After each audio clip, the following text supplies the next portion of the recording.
Hello. Alors je vous montre aujourd'hui Paris 2025 avec ces bouquinistes ouverts contrairement à l'année dernière. Je vois en ce moment toute la Macronie qui nous vante, qui nous rappelle l'été enchanteur 2024 avec ces Jeux Olympiques. Alors sans vouloir rien enlever aux Jeux Olympiques, moi je vais rappeler quand même les images que j'ai filmées l'année dernière. Je vais vous en mettre quelques-unes d'un Paris embastillé, d'un Paris derrière les barrières où on ne pouvait plus circuler, il fallait des QR codes, il y avait la police et l'armée partout, etc. Il y a des endroits d'ailleurs complètement fermés où on ne pouvait pas aller du tout.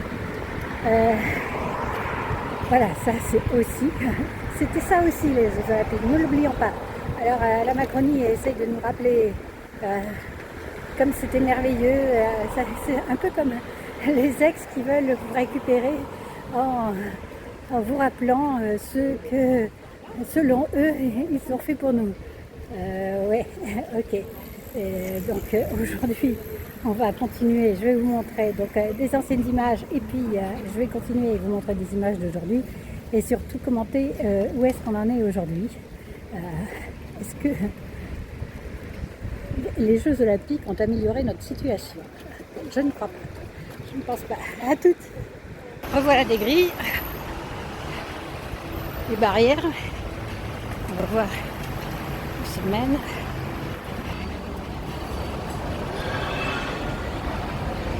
Ah bon, bah voilà, on ne peut pas traverser. Bon.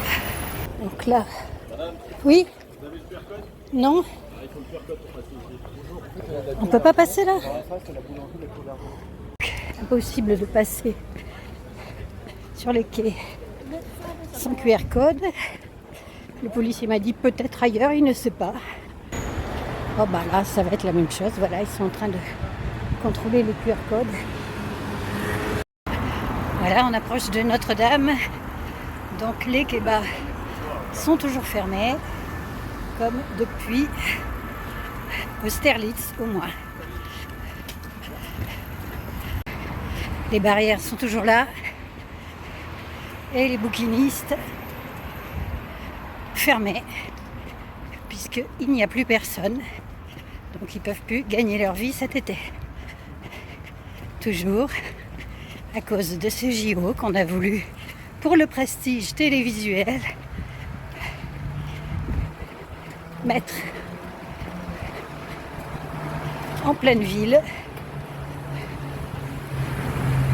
en dépit et au mépris des habitants.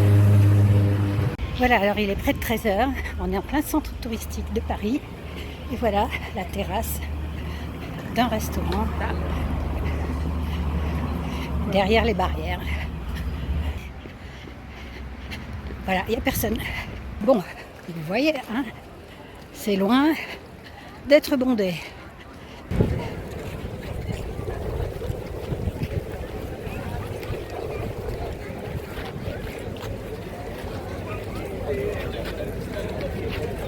La file d'attente interminable pour entrer à Notre-Dame de Paris. Bon, mais au moins il y a des touristes, c'est pas comme l'année dernière. Nous voilà au Louvre avec là aussi beaucoup de touristes comme habituellement. Alors l'année dernière, quand on nous avait promis que les JO allaient rapporter beaucoup de touristes à Paris, en fait ici il y avait quasiment personne à la même heure.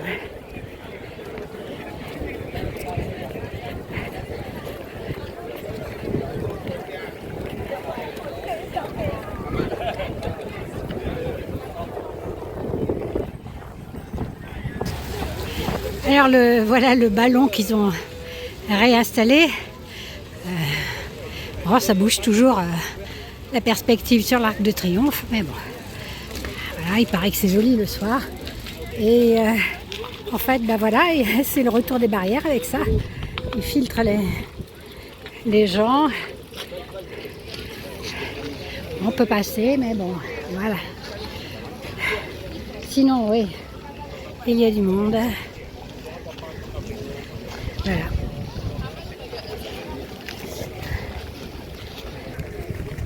Alors, ce que je veux dire, c'est que cette année, on a des restaurants déserts, on a des commerces fermés, comme l'année dernière pendant les JO. Mais cette fois, c'est pas à cause des JO, c'est tout simplement à cause de la ruine de la France. Les gens ne vont plus au resto, ils n'ont plus les moyens. Et les commerces ferment, les gens achètent moins. Et puis alors, maintenant, je me déplace parce qu'il y a du monde. Et maintenant, voilà, on nous promet de nous retirer tout un tas de droits, y compris sur la santé. Et la catastrophe qui continue. Et donc, ils ont beau jeu de nous rappeler les JO. Rien ne s'est arrangé, bien au contraire. Et quand je disais qu'ils nous rappelaient les JO comme à la façon d'un mec ski, et c'est de nous dire, oh regarde, souviens-toi tout le bien, tout ce que j'ai fait pour toi. Et ben, en fait, l'image n'était pas tout à fait juste, parce que Macron, ça n'a jamais été l'ex de la France. C'est pas l'ex de la France, ça n'a jamais été son compagnon. Il a été porté au pouvoir par des milliardaires qui l'ont mis là grâce à leurs médias. Et ensuite, grâce au fait qu'on l'a élu pour éviter le Front National, ça a toujours été un vote par défaut, le vote Macron, jamais un choix. Ça a toujours été l'effet d'une manipulation. C'est par des manipulations qu'il se trouve là. C'est pas par le vote démocratique du peuple. Donc c'est même pas un ex. Et on n'est pas stupide, monsieur Macron, même si vous vous croyez plus intelligent que tout le monde. Je crains qu'il ne soit tout seul.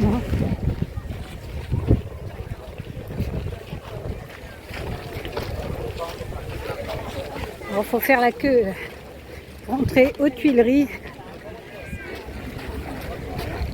Il y a la police qui est là pour vérifier. Bon, je ne vais pas y courir aujourd'hui, ni cet été tant qu'il y a cette vasque. Et je disais l'année dernière que ce Paris mort, où on ne pouvait plus circuler librement, qu'il y avait plein de barrières, et ben, il était représentatif de toute la France qui est empêchée. Les gens de Paris-Plage dans la réalité virtuelle. Bon, oui voilà. Dans la réalité réelle, on est dans un pays empêché, entravé par ces politiques désastreuses.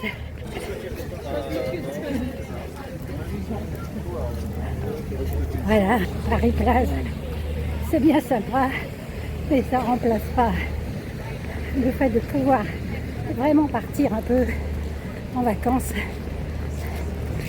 ce que plein de gens ne peuvent pas se permettre, ou avec des vacances très réduites. D'ailleurs, l'autre jour, je parlais des sénateurs. Vous avez vu, si vous essayez de prendre le train en été, en voyager en France, c'est extrêmement cher. Il y a plein de gens, et notamment des jeunes, qui sont obligés de renoncer à certaines destinations parce que c'est beaucoup trop cher. Eh bien, les sénateurs, eux, ils voyagent gratuitement en première classe sur la SNCF autant qu'ils veulent. Voilà. Là, on en revient à ma vidéo de l'autre jour, Drame à Paris 6, qui a eu du succès comme l'année dernière, mes vidéos sur Paris en Bastille. Et ben, c'est pas pour rien, c'est parce que ce sont deux affaires très parlantes sur la France d'aujourd'hui. Voilà, sur ces images et ces petites réflexions. Bonne journée à vous. Ciao.